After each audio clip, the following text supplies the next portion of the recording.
record button. It should be working.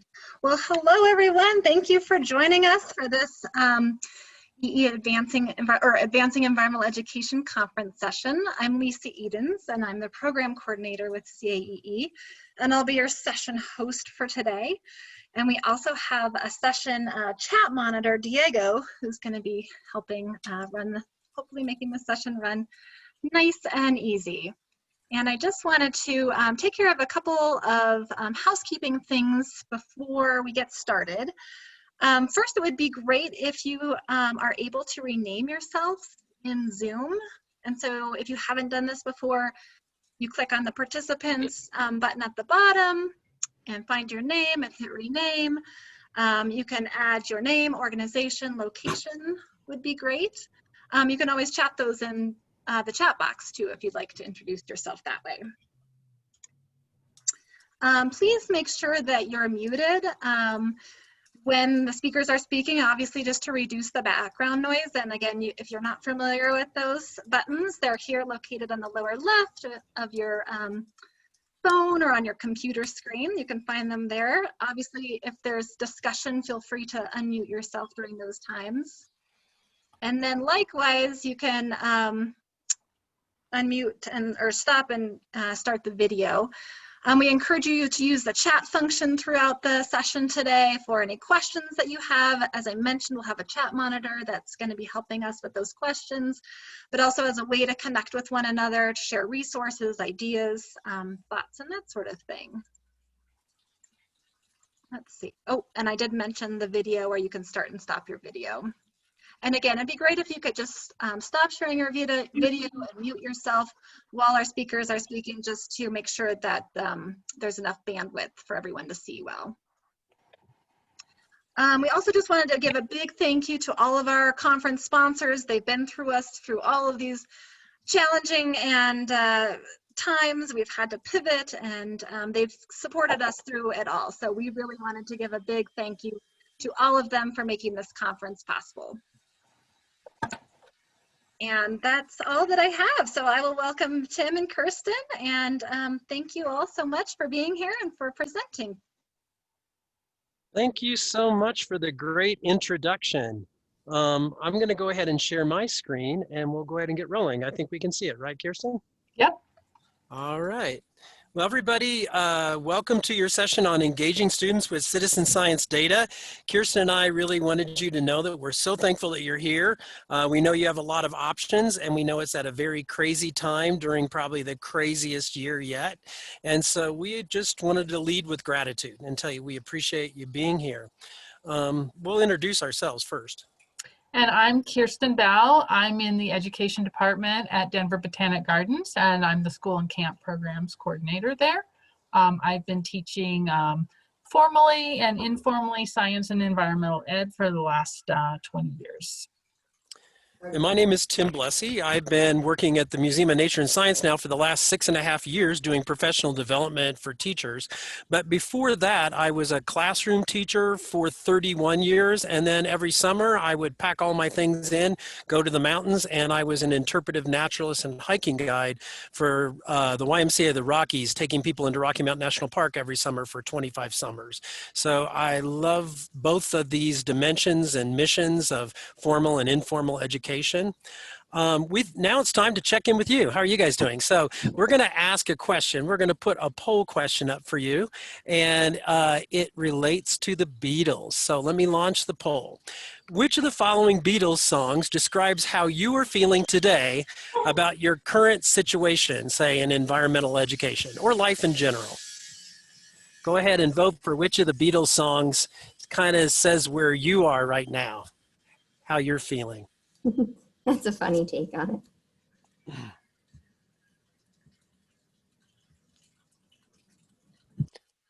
Okay, let's see. It looks like we got about, oh, we're getting close to everybody. Go ahead and put your vote in. I hope everybody can see it. Okay, I don't think we quite have everybody, but it's most people. And you kind of know where you are, but let me show you where in general the crowd is. Thanks for being honest about where you are. We got a lot of people in that, you know, we can work it out. And I think that's pretty it's like most of the sessions I'm seeing, or most of the workshops I'm seeing, yeah, we're all under a lot of stress. And so I hope that you guys are taking care of yourselves, and you will during the session as well, that you'll get up and go get what you need and take care of yourselves. I'll stop sharing that, and we'll move on to our next thing. All the resources for this session are available through one of two ways. And one of them is that on the platform for this conference, at the bottom of this page where you just signed in, you'll see that Kirsten and I uploaded all of our documents that we're giving you during the session, as well as the PowerPoint. And then here's a tiny URL. Kirsten, can you copy and paste that into the chat if you don't mind? And that way they have that too. But there's two ways. That goes to a Google folder where you can get those as well. So there's a couple of ways to get at those, and then we'll also be attaching some things to the chat, so you can just click on them in the chat. So at this point, I asked Kirsten to do something, and now Kirsten, I can take it over if you haven't got it yet. No, I went ahead and posted that tiny URL into the chat, so people should be able to see that. And thank then you. We are going to be referring to citizen science in this session as citizen science. But you may have heard it by other names, and probably the most common name would be community science. So when you think about citizen science, we want to make sure you know that we mean, when we say citizen, we mean you're actually either a citizen of the world, or Tim, are you advancing the slides? Oh, I'm yes. No, I'm not, but I should be. Sorry. Feeble-minded. Okay. Yes, a citizen of the world, so someone who's at home in any place, a person who lives in a particular place, or actually citizen sometimes means a type of belonging that would imply responsibility or stewardship. We do not mean the legal definition of citizen, which is you're a subject of a certain country or state. So just to be clear, the citizen science projects that we're going to be using as examples during this session still refer to this type of activity as citizen science. So that's what we're going to be using. You're welcome to use whichever term you would like. Yeah. So here's another quick poll for you guys about citizen science. We just like to get a feel for where you guys are in your current experience level with citizen science. So let me launch that poll for you. And I'm sorry, I understand some people may be on devices where they can't see the poll, so I'll read them out loud so you can at least vote in your mind. When it comes to citizen science, which of the following statements applies to you? Is it, I'm not sure that I know what citizen science is, or I know, but I've never actually participated in citizen science, or I participated in one or more citizen science projects, or I actually run or administer a citizen science project? Which of those kind of applies to you? And it's looking so far like we have a pretty normal distribution here of people in different places. So that's good to know. All are welcome, and I think we will make sure we address everyone's questions. So let me go ahead and end the poll and share the results. Okay, so you can see that we have a lot of people who are participating in citizen science projects. That's probably not surprising at an environmental education conference, but we have people that are just kind of getting into this game, and I hope that you'll find it as interesting as those of us who are already participating or running projects.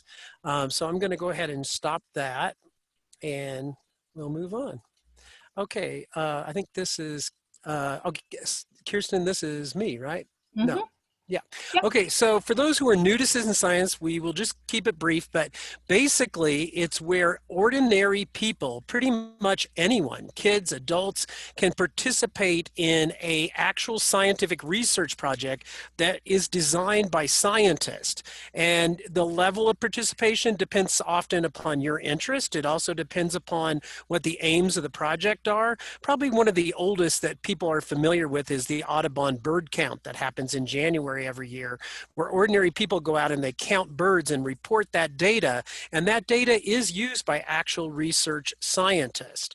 So the idea is that you harness this huge power that comes in using the collective of all of us and technology to involve people in the process of discovery, as well as just a great, research is often limited in costs, and it allows them to access people who can work for them. Okay, so why teach data? Kirsten? So I'm going to make a broad assumption that we're all environmental educators, myself and Tim included. And this is something that I've thought about, does actually teaching data belong in my programming that I do outdoors with kids? No, that belongs in the classroom. Well, actually, no, on further thought, when you think about it, most people don't really, they don't have an awareness of where our environmental policies come from. And when we teach kids data, or any of our participants, we actually enable them to develop an understanding of how science informs those environmental policy choices.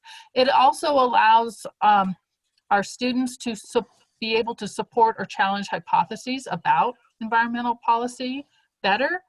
And it also allows students to be able to defend scientific conclusions. And those are all critical. And when you think about it, this moment in our society where science is really coming under scrutiny, it's even more critical. So that is Tim and my case for why start incorporating data into our environmental programs. Now, when you talk about incorporating data, it's kind of a big ball of wax. There's like a lot of different stages that are involved in working with data. And so we're going to be clear about what some of those stages are and which ones we're going to focus on today. Of course, there's data planning. So that's like, what question am I trying to answer? And what kind of data would I need in order to answer that question? And how are we going to collect the data? Who's going to collect the data? Then there's also data collection, which is where you go out and you use, sometimes you use devices, you collect the data and bring it in so that we can try to find the answer to our question. There's data representation, which is like taking that data and turning it into a graph or an infographic, or putting it into some kind of representation that will help us to discover patterns and trends that will help us find our answer. And then there's data analysis, which is where you look at that graph or you look at that infographic and you say, what are the trends or what are the patterns in this data we've collected? And finally, there's data interpretation, where I see this trend and this is what I think that trend is telling us. This is what I think the answer is to our question. And keep in mind that data analysis, both of us could look and see the same trend, but we both might decide that it means something entirely different. So our interpretation might be different when we look at that graph. So those are the 5 stages. Now, data planning in citizen science is generally done by the research scientists themselves. They're the ones that decide the question that we all are investigating. They're the ones that decide how we're going to collect the data and who's going to collect the data. It isn't really in our hands in citizen science. Data collection, however, is usually the part that the citizenry gets involved in. And it can be done in an informal setting, it can be done in a classroom, it can be done by adults or by children in many cases, but we're out collecting the data for the scientists. Data representation is done by scientists, and sometimes it's done in the formal education classroom. Teachers teach kids how to create a graph, how to pick what type of graph should be used. I would say seldom in environmental education are you teaching kids how to create bar graphs and 2-axis graphs. And so we're not going to focus on that today. What we are going to focus on today is how both informal environmental education settings and formal classroom settings should both have students engaged in data analysis and in data interpretation, having them find the trends and them find the meaning in the trends. So why should I care if I am working in an outdoor education center or some environmental education to have kids collecting and analyzing and interpreting data. So it is true that just having kids collect the data can be lots of fun. But the truth is that often it doesn't allow them to have sense of purpose and agency. Okay, they told us we were going to go out and count the birds, but we don't know why, or we don't know what's going to be done with that. We don't know how we're actually helping science. By letting them analyze and interpret, you increase their agency, and you teach them that nature has patterns, that when they start looking at graphs and infographics and diagrams, they can see that, wow, there's patterns in the shapes of these leaves. There's patterns in when these flowers bloom. They also become co-creators of meaning. They begin to own that sense making. In other words, by letting them discover the patterns in the graph, they can start to say what they think is going on, what they think is the meaning, and they now are not only collecting that data, but owning it. And finally, and probably even most importantly, is by letting them put different points of view out about what that data means, you're allowing them to hear multiple perspectives. And the more we get a greater number of voices of all different cultures, all different ages into the process of science, we're going to get more perspectives, which will lead to more discoveries. And of course, they're going to employ logical reasoning as they're citing evidence and supporting their claims using evidence. Quick joke for us, a data joke at this time of year when we start moving into thinking about all things ghostly. Okay, we're going to send you guys into breakout groups, and in your breakout group, if you could just, you're going to be working with these people for the rest of the session. So if you could just introduce yourself, say who you work for, and why did this topic of the session interest you. But try to keep that to 1 minute per person, so that everybody gets a chance to talk. Let us know if there's any questions in the chat. Otherwise, I'm going to send you out to introduce yourselves. And Kirsten, if you could kindly make sure that you pop that prompt into the chat so that everybody can look at the chat to see what they're discussing in their groups. Okay, I think we have a total of how many people right now? 30, so we're going to send you out into 11 breakout groups. All right, you'll see an invitation on your screen. Just hit accept. Whoops. And we'll bring you back, but you should see an invitation to go out into a group. Okay, some interesting ideas. Looks like people are coming back en masse now. The rooms are closing, Kirsten, so. All right, so I will, hopefully everyone's back and you can see my screen. We are using the Citizen Science Project Nature's Notebook to actually illustrate how to analyze and interpret data. And we just picked this one because it's fairly easy to navigate and it's got a lot of interesting data. It is a phenology website, so those of you who have not heard of the term phenology, it's simply the study of tracking seasonal changes. So whether it's animal migration, leaf fall for plants, or flower bloom time, insect egg laying. Those are all examples of phenology. So Tim's going to go ahead and put that link. There are step-by-step instructions to how to get to Nature's Notebook, but you can also just use the Google, if you Google Nature's Notebook, you will get there pretty quickly. It's the first thing that comes up. So you can either find the Google form and follow along as I talk about it, or you can do it as I do it. So the first thing you're going to see is here on their home page is Nature's Notebook. And we're not going to be actually talking about logging in, signing up, or downloading the app. Those are all things you can do. We're just going to go straight to data. However, those instructions are in your Google form if you're interested in doing that. And you want to click onto the more ways to connect. You'll get the drop-down menu, and you're going to go to the visualization tool. So click on the visualization tool and it'll take you to page with the map of the United States. You're going to click in the middle there. It'll show a color thing, color map, and then you will get to the visualization tool page. If you haven't done Nature's Notebook, if you haven't gone onto their website in a while, this is fairly new. They implemented it last January, where they actually have 6 seasonal, what they call seasonal stories. They're really research questions, and they've gone and curated the data for us. So there is a way to access data on your own. If you'll just go over to the left there where it says Data Explorer.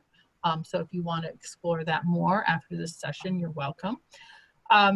So the question that they have come up with that we thought was interesting was the question, does the arrival of white-winged doves coincide with open flowers on saguaro cacti? So that's the one Tim and I picked. And if you just click on the bottom right-hand corner where it says see visualization,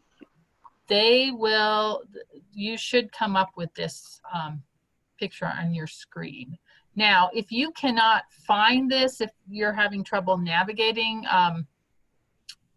don't get too hung up about that, because we actually can give you a link with the illustration. We pasted it onto a Google form. So,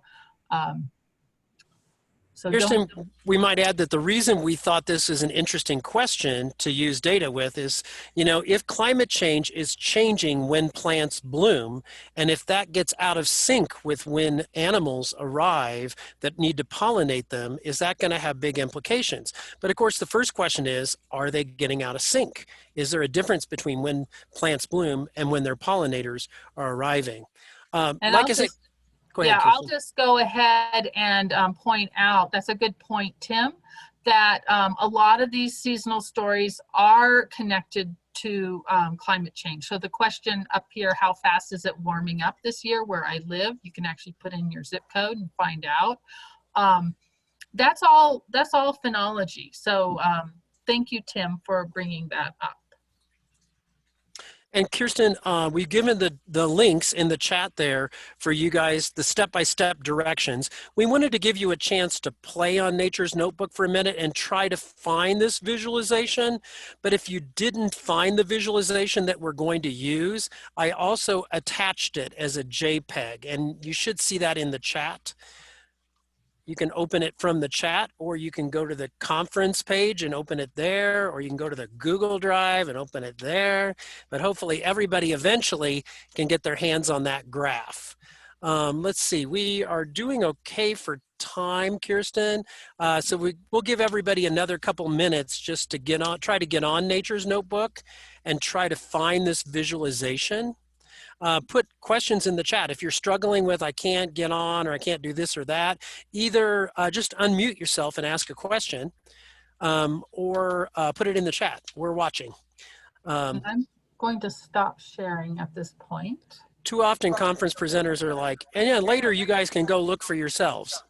But we want you to have a chance to look now, because you probably won't have time to do that and go to the bathroom later.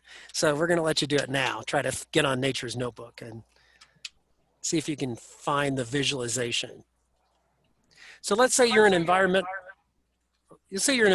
educator and you're not going to teach the kids how to graph the data they just collected. Some of these, like this one, is great. You can just go right away and you can get the graph of the data they and everybody else have been collecting.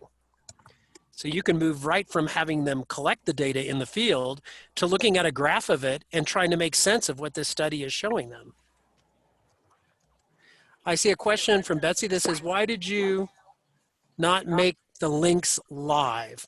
Well, Betsy, this is again one of the weird things about Zoom is depending upon the device you're on, the links are live in some devices, but in other devices, they're not. You have to copy and paste them into the browser. So I apologize. I don't know which device you're on, but I found that in my previous ones. Some people can see they're blue and they can click them. and other people will have to copy and paste those into the browser. Sorry for that hassle. I And just again, went ahead and pasted the Nature's Notebook link in the chat. If you thanks for putting that in there again. I appreciate it, Kirsten.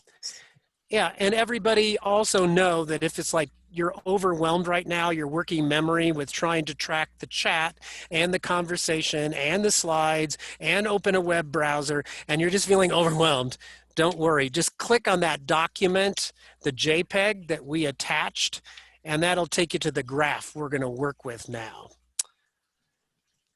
Okay, so again, we've given you the directions to go in and play around.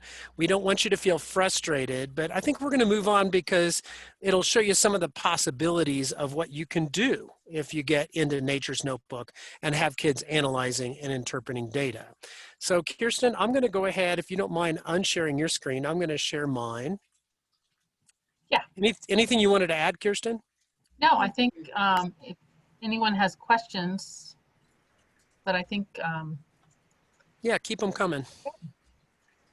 Okay, so analyzing and interpreting data is part of a larger thing, which is visual literacy. And this is so essential in all education, but especially in environmental education. Because why? Humans are mostly visual. You may have heard that you should teach kids in their dominant mode, like if they're auditory, you ought to be giving them sounds and not visual. But the truth is that everybody benefits from multiple modalities. Sorry, my slides are advancing. Multiple modalities, and everybody is primarily visual if you're human. So, or unless you're visually impaired, of course. And one of the heroes, of course, of environmental education, Henry David Thoreau said, could anything be a greater miracle than for us to look through each other's eyes for even an instant? So that's what we're trying to do with visual literacy. And so visual literacy recognizes the fact that we are 90% visual beings. Now, our brains are pretty universally wired to look at images and immediately try to find patterns and make sense. Our brains are not wired to read. We have to take other parts of our brain and rewire them so that they learn to read. But almost all humans with sight are born looking for patterns in their visual world. And so with visual literacy, we take advantage of that. It means having the ability to really look at something carefully. And that's something that we, even as adults, don't often do. We give it a cursory look. Second of all, to really notice the details, because sometimes, as they say, the devil's in the details. Third, to identify patterns and trends in what we see. Well, I see this. What do you see? Well, I see this. Oh, I can see that now too. And we look for patterns and trends. And to attribute meaning and make sense of the patterns we see in like nature, in photographs, in graphs, in all kinds of visual things.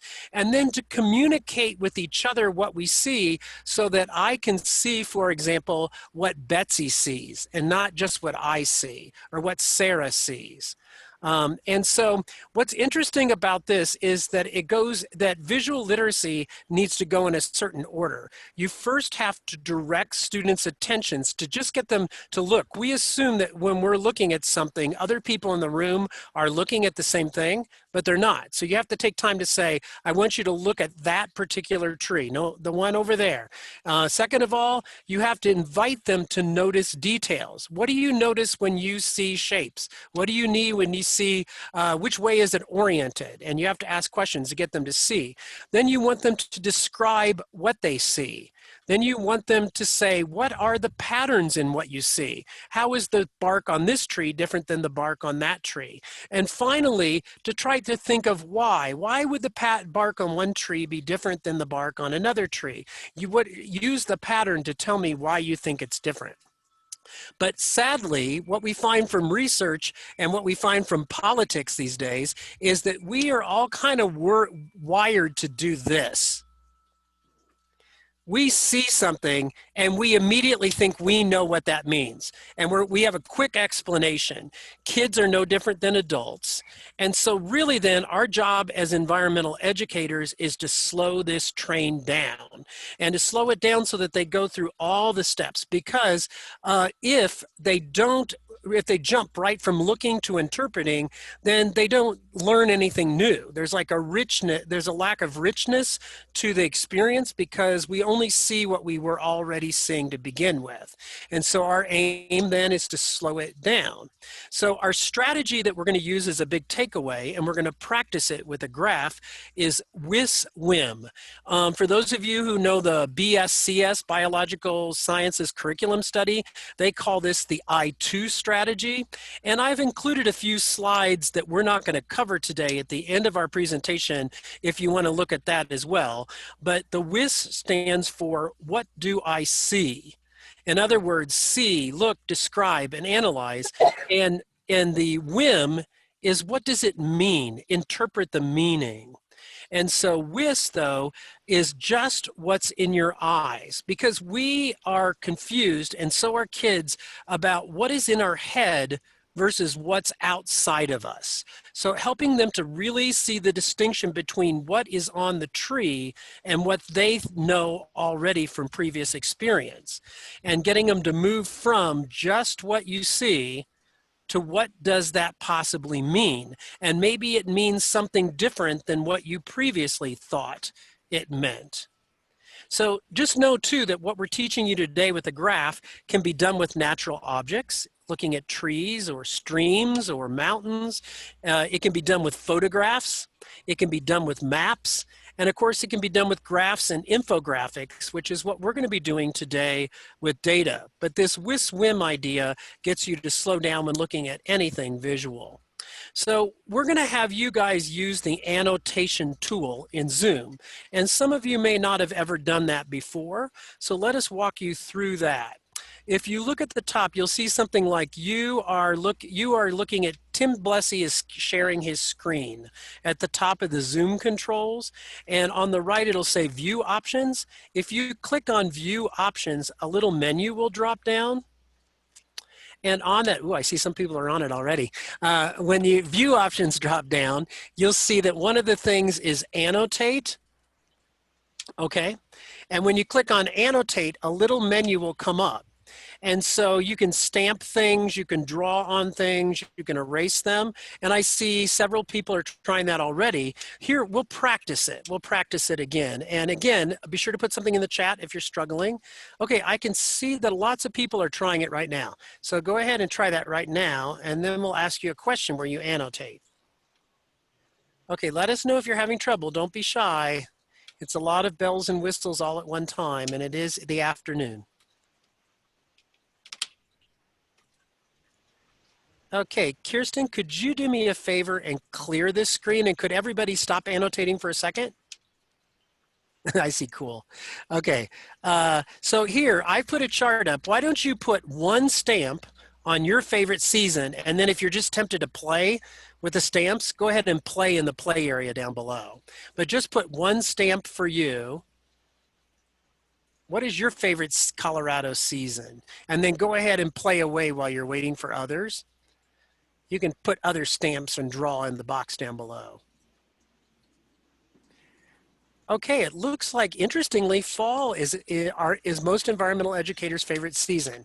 Probably for two reasons, because that's when you start getting kids back if you work with kids. And also, it's an incredible, beautiful time of year. So, okay, Kirsten, if you don't mind clearing that, we're going to move forward and move into our first activity. Thank you. Okay, so we're going to do some annotation and some WIS-WIM with the Saguaro Dove graph. I've put it up here on my screen, and we're going to send you to breakout groups in a minute where you're going to do this, but Kirsten and I are going to model what this is going to look like in your breakout group. So we have this graph, and we're going to start only with what do I see. Now be really careful. We're not going to say anything that is in our head. We're only going to say what we can see by looking at this graph. So Kirsten, you're my partner. What do you see when you look at this graph? Can you make a mark on the graph and then tell me what you see? So I'm looking at the graph and I see where the peak time for the cactus flowering is at a different point than the peak time for the arrival of the doves. Well, okay, from your hearts, I totally see what you're looking at. I can see peaks, but you know, Kirsten, I don't get it because when I look, I don't see any cactuses or doves. Where are you getting cactuses and doves from? Oh, I think you, that's what you meant by looking at what you see instead of looking at what you have in your head. Okay, so Okay. let me rephrase that. I see the highest peak for the green graph is at a different point, different date than the highest point for the gold graph. Oh, okay. And I think I do see why you say that now, because I see that green up above, there's a green dot and it says that's cactuses, and there's a yellow dot and that says doves. So I could stamp there because now I see how you're connecting those colors with doves and cactuses. But I don't see date. Why do you say this is a date? I see a peak, but I don't know why you think the peak is a Oh, so date. What I do am you see? actually looking at the bottom axis and where it has dates. Oh, okay. So we could stamp it there, you guys. Does everybody see an idea of what you're doing in your group? So you're going to talk about things you see. That could include sizes, shapes, the way things are leaning. It could be words like steep or not steep, but you can describe anything you see and try to describe as many things as you can in the time you have. And Kirsten, if you'll look at our schedule, here's the directions. You guys are going to open the graph, and you can either do that Kirsten's going to attach the graph into Kirsten's going to attach the graph right now onto the chat, and one person is going to share their screen in your group. And then each person in the group is going to take turns stamping that graph and describing what they see. And then we would like it if one person with a pencil or a pen could write down what you saw in your group, because when we come back to the whole group, that person is going to tell the whole larger group what you saw. We saw this interesting shape. Okay, does that make sense? Okay, so we will copy all these directions and attach it in the chat, and we'll send you to breakout groups. So I'm going to go ahead and send you to breakout groups as Kirsten starts copying and pasting directions and attaching things. That was too short, Tim. Oh, did somebody bring you back from breakouts? Yeah, we're back right now. Oh, I'm so sorry. Didn't have time.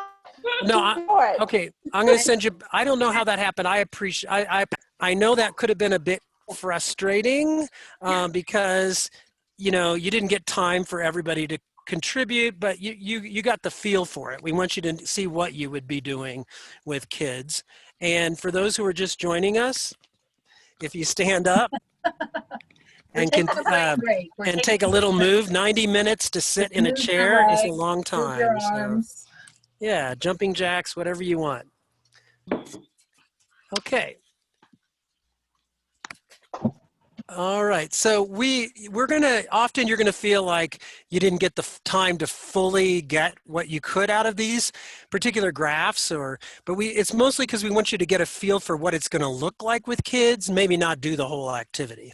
So at this point, we're gonna have you guys raise your hands and tell us, someone in each group or in some of the groups share out, and the way you can do that is to raise your hand, and the way you raise your hand in Zoom is by going to participants, clicking on that, and in the lower left-hand corner, you'll see a blue hand that says raise your hand.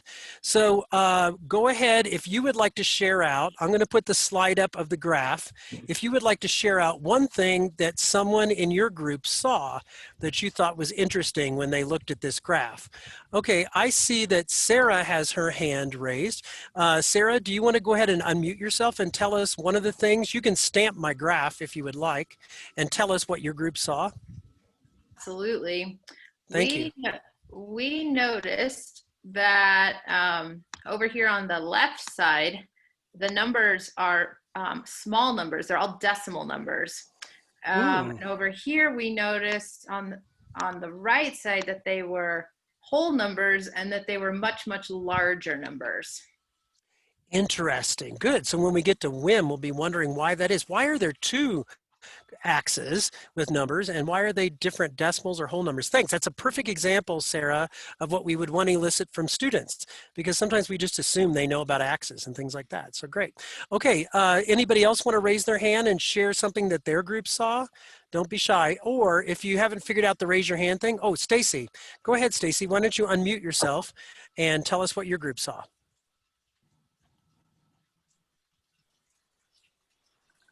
You may be muted. Apparently I couldn't unmute and annotate at the same time.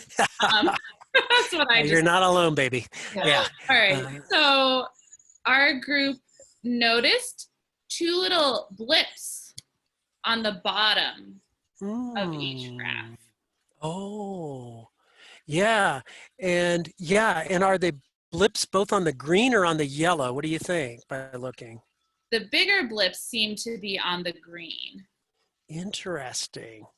Yeah, that's something I might have missed. Thank you for showing us that. Other people want to raise your hand, or else just unmute yourself and say what your group saw. And if Diego or Kirsten or anybody can help me monitor for hand raising. Come on, you guys saw stuff. I know you did. I'm sorry, I don't know how to raise my hand. I was not. Perfect. Who is this? No, don't worry about it. Who is this? This is Haley. Thanks, Haley. Yeah, we noticed in our group that there are two high peaks, and one comes after the other. That's interesting. We'll have to try to see if we can guess what that might mean. Why would there be high peaks in different places? And then I see someone, I don't see a name, someone whose profile picture has a purple shirt has raised their hand. Andrea raised her hand. Okay, I'm sorry. Andrea, do you go first? Andrea, you want to unmute yourself and just tell us what your group saw? Sure. So we saw down here also towards the end that the data ends right here in the beginning of September, even though the lines aren't down at 0. Oh, the data ends even though the lines are not at 0. That's interesting. The line ends when it's not at 0. Why would that be? Interesting. Okay. Anybody else? Kirsten, do we see anybody else that might want to share? Let's see. I don't see. We got about one more minute. Okay, Betsy. Betsy's raising her real hand. I can't do the hand raise. I love it. Keep it simple. I agree. We noticed that the gold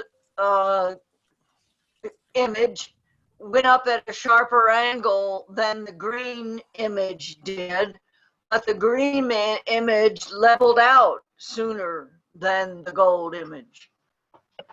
Oh yeah, like sharper, steeper, on the left side, but the gold one started to level out and the green one didn't so much. So we'll have to guess maybe what that might mean.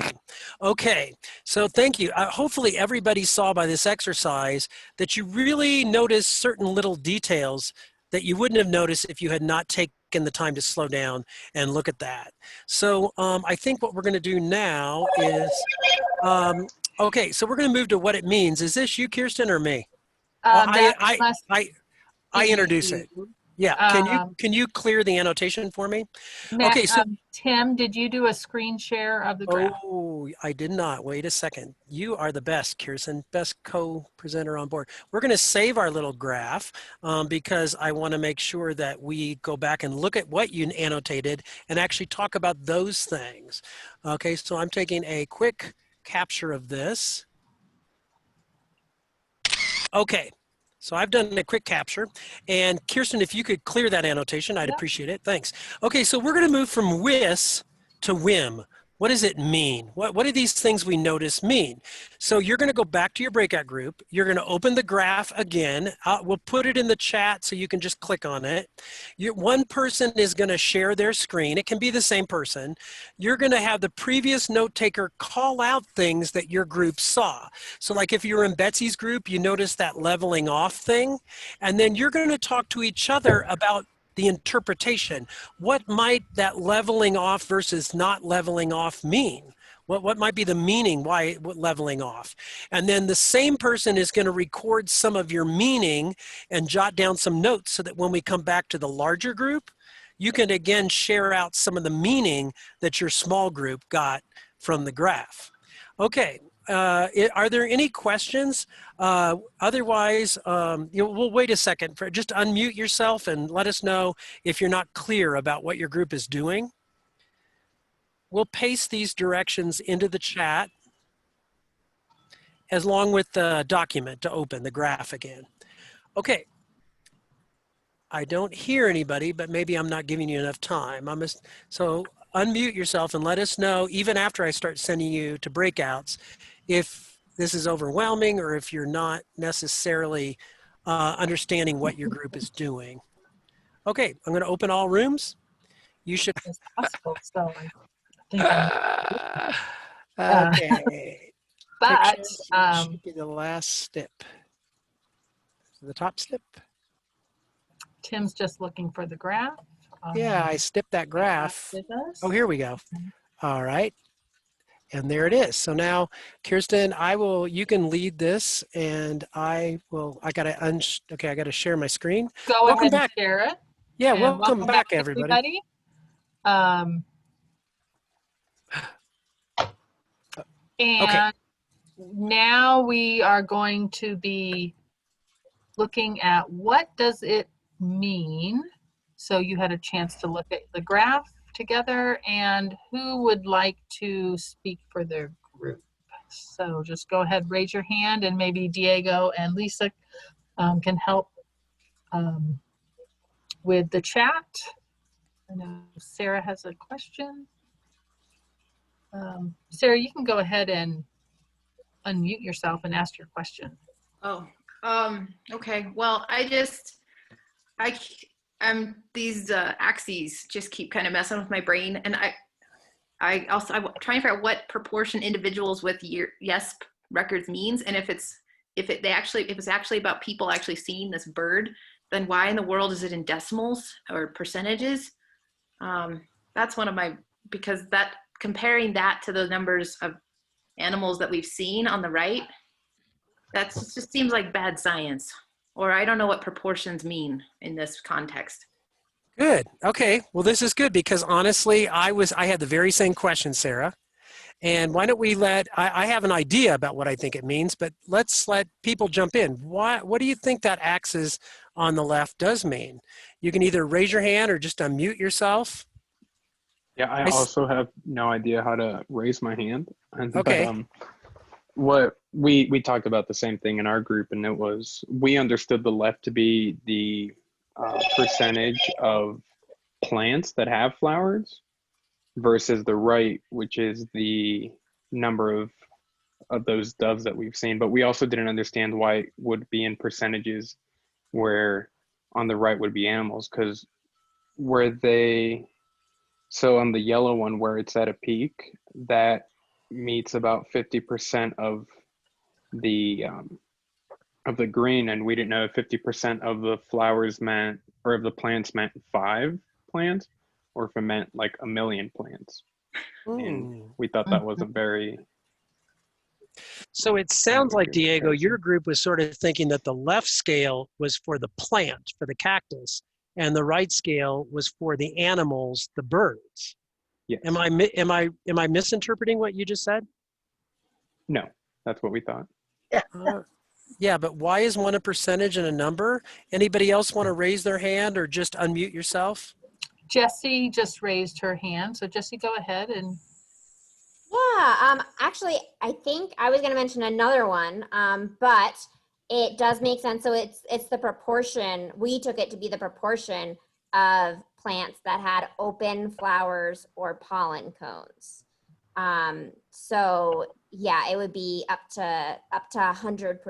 So I guess they're being measured in different units was our takeaway. Yeah. Okay, so hold that thought because I want you to tell us what you saw too, okay, or what you thought. Yeah. One last question for the group before we do this, which is why do you think they're actually counting the birds, but they're giving a percentage of the plants? Well, the birds are mobile and the plants aren't. Yeah, so tell me what you're thinking. Like, why would percentages be better for something that's not mobile? The plants are a fixed population, a known population. Yeah, and it could be maybe you're sampling, like you're sampling that population. You're not counting every plant, but you are trying to count every bird maybe or something. I don't know. And it may be to keep the scales in the same way. If you're looking at hundreds of plants, you wouldn't be able to put that against a scale of 18 birds. Ah, who just said that? I'm just going to interject. Carly said in the chat, there are less birds than plants. You're right. Who just said that? And somebody, was Carly, were you the one that just said that too? That was Sherry. Yeah. Sherry. Yeah, Sherry, I totally see what you're saying. I think that, yeah, if you were to count the plants, that would be a really huge green mountain, and count the animals, it would be a little tiny yellow mountain because of the difference in the numbers. But you wanted them to kind of be next to each other proportionally. Interesting. Okay, and who did we leave off with that was about to tell us something different? That was me. So it was actually my partner. So Haley pointed, took us quite a while, but we figured out why the data collection stopped when the yellow line was not at 0. And it's because it's up to date. So this is 9/10 in 2020. And so there is no more data yet. I see. So at 9/10, it looks like maybe the cactuses are through blooming. That's why they're at 0, but the birds are not finished arriving. And then I'm going to add, Sarah added in the chat, they are looking at specific phenological phases of the plant. So the full bloom is a phenological phase. Yeah. And flowers, I guess they're calling it. I say that because we're looking, the purpose of this data is to look at how the conditions or the circumstances of the plants might have a relationship to the movement of animals. And so if we're looking at circumstances of, that's what you already said, like the mountain of plants versus few birds. Right. I really like how Sarah's pointing out. This is not meant to be patronizing. It's meant to model what I would do with younger learners. I really like how Sarah's trying to relate the picture to the question we're asking. The idea that you would represent it the way to help you find the answer to the question, and that having a giant green mountain compared to a little yellow mountain wouldn't help us compare, but we're trying to compare. So that's why we adjusted it to make the mountains similar. But I think with what you just said there, and sorry if I might have not heard something else, but the same thing that Sherry had mentioned about, well, you don't want to have 10 birds compared to 1,000 plants, but if you already have 2 different scaling systems, just as long as you were to put the peaks at the same spot and maybe normalize the data to represent that, maybe you could deviate away from using proportions. Yeah. But yeah, I don't know. That'd be interesting. Okay, well, let's give some clicks to all the people who have jumped in here and also been piggybacking off of each other's comments. Thank you. That's what we want to get going, right? Okay, let's ask an even bigger question about meaning in this graph, and that would be, are the birds arriving at a different time than the cactuses are blooming? What do you think? From looking at this graph, what would we decide? I think this just bothers me is that the x-axis is not labeled, even though usually x-axis is always time. But thinking about teaching kids about it, they may look at this and be like, what do these numbers mean? So Oh, you yeah. mean the dates? Yeah, exactly. How they're not labeled as words necessarily, or that they don't have a axis label. They don't actually say date. Right. Oh yeah, Doesn't they say don't. date or time. Which, and yeah, it isn't always time. But in this case it is. Yeah, I mean, if the variable in your right experiment is time, then it's on the x-axis. Right. But Haley, I think that I love it. I think that would be a great opportunity to ask kids about now if this was let's critique the graph. Did the person graph this really well? Is there anything missing that they should have put on this graph? You know, to get them to think about, yeah, you do have to put axes on graphs. Another thing that's interesting is, and Kirsten did the work on this, that you can go into the data set, and what they do is they give each data, like if you arrive on January the 1st, that gets a number 1. If you arrive on December the 31st, you get the number 365. And that's how they're able to change dates into a graph, which is interesting. But then they didn't actually label it that way. No, so they didn't. Put day of, so Tim's talking about day of year. So there's a way to convert a date to a day of year, and they actually do the work for you when you download the data. But you're right, Haley. I mean, just having these numbers there, it could be anything. So yeah. So we're going to move forward because we need to have you out of here at 2:45 so you can get a break before your next session. But yeah, a big question would be, are the birds really arriving at a different time than the flowers are blooming? And I think you could get a lot of kids saying yes because the peaks are not lined up, right? They're not in sync. But at the same time, it gets into a question about, well, they're different, the peaks are different, but are they different enough to say that the birds are not arriving at the same time? And so, you know, you could have the kids do the average of the data. Is the average number for the bird different than the average number for the cactus? If it is, are the averages different enough to say that they're not? And what's interesting is then you get into questions that on the elementary level, they're looking for differences with their eye. And by the time you get to high school level, they're doing statistics to try to say, is there a measurable difference? Is there a statistical difference? And I see Betsy, I think, raising her hand. Betsy, go ahead. Oh, you need to unmute yourself, sorry. And then after she unmutes herself, Sarah said something in the chat as well. Okay. Some of the birds do seem like they are arriving in the right time, but from looking at the graph, the majority of birds are not. And what it says is for the future. Is this a change for the future to where there are going to be no birds arriving at the proper time? Very good. I like that question. And maybe we'd have to look at the data again a year from now to see if the difference is growing or changing over time. Yeah.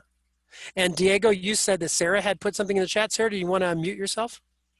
Yeah, you had asked if they were happening at the same time. And if you look carefully at this graph, back in March, while we were all sitting out in our homes, they actually started happening together at the same time, statistically, but then the blooms went off and the birds kind of were more gradual, which makes me wonder if there may have been like a precipitation event, or like why'd the blooms happen so quickly?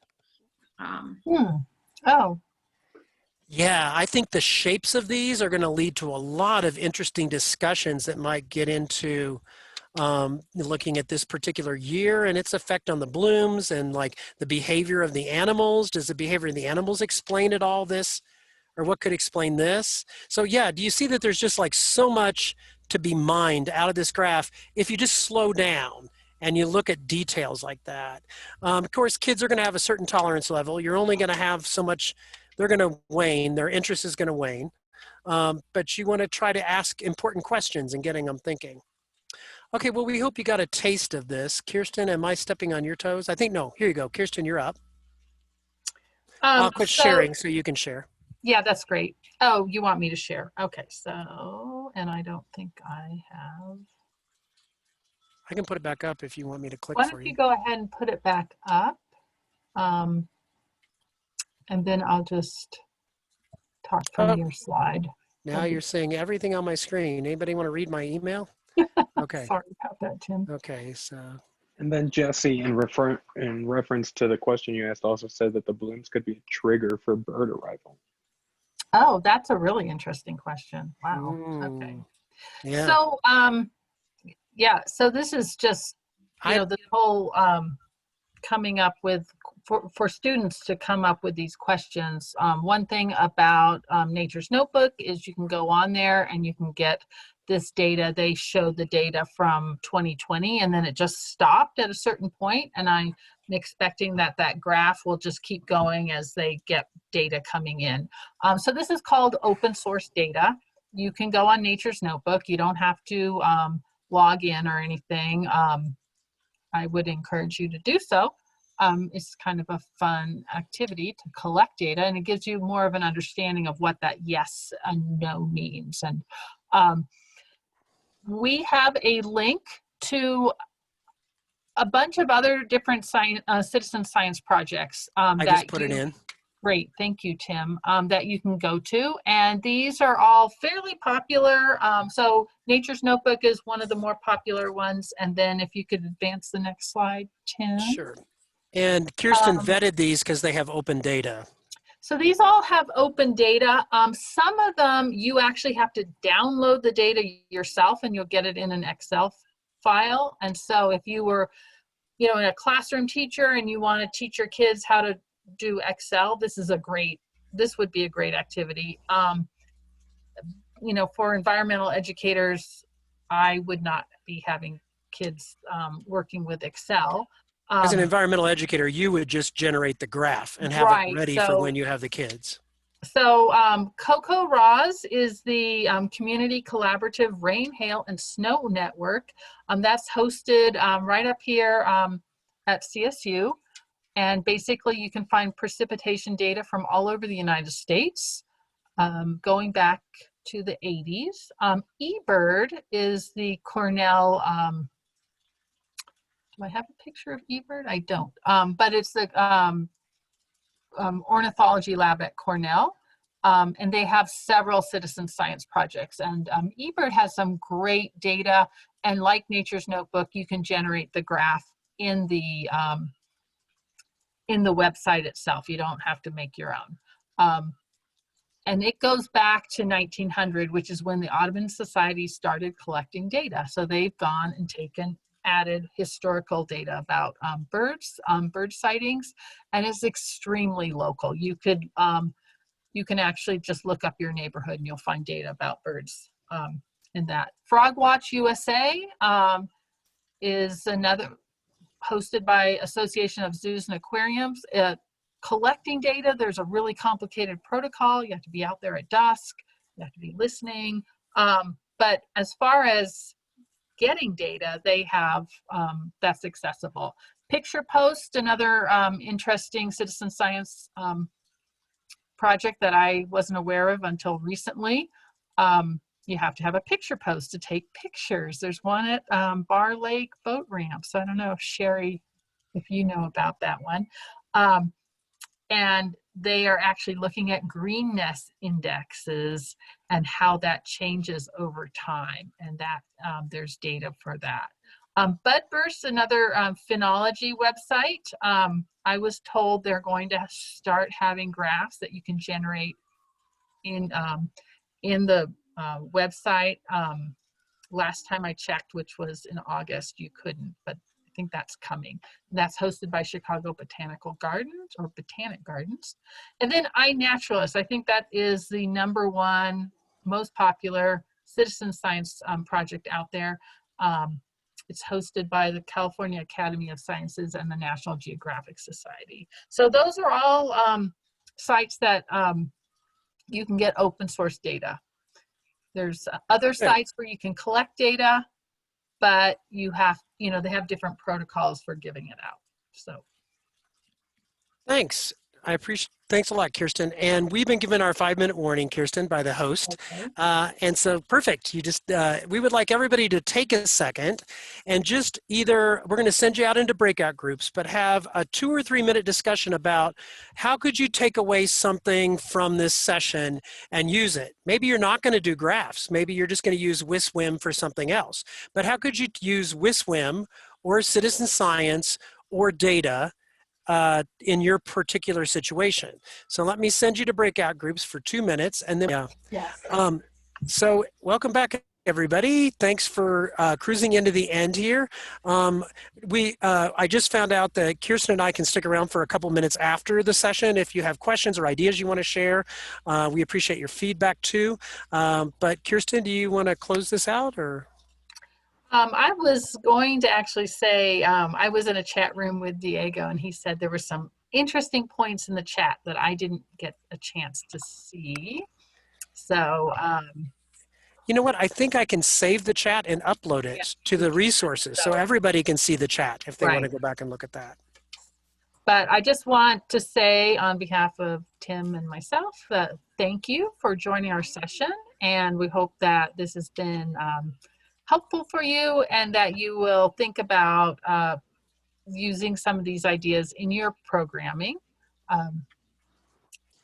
Yeah, and I'd like to thank our co-hosts out there for CAEE, for the people who run the group, for Kirsten, who is a joy to work with, and I hope that you guys know that the Denver Botanic Gardens and the Denver Museum of Nature and Science are your institutions, and we want to know how we can serve you better. So please come visit us. Please let us know how we can do what we do better, because we both have the mission of serving our community. So thanks a lot. We appreciate it. Have a great rest of your conference. Thanks. And if you want to stick around and ask questions about Nature's Notebook or anything else. Thank you, Andrea. Clap to you. It's only as good as the people participating. And I just want to say thanks to Tim and Kirsten for putting together this great workshop today, this great presentation. And we hope you learned a tip or trick or tool to take home with you. And all of this information is going to be uploaded on Sketch and the files that you'll have access to. So thanks again to all. And I've got to jump off to moderate another session. Continue on with the great discussion. Thanks, Lisa. Thanks, Diego. Thanks to both of you. Yeah, Tim, and I don't know if you have questions, but Betsy asked, do scientists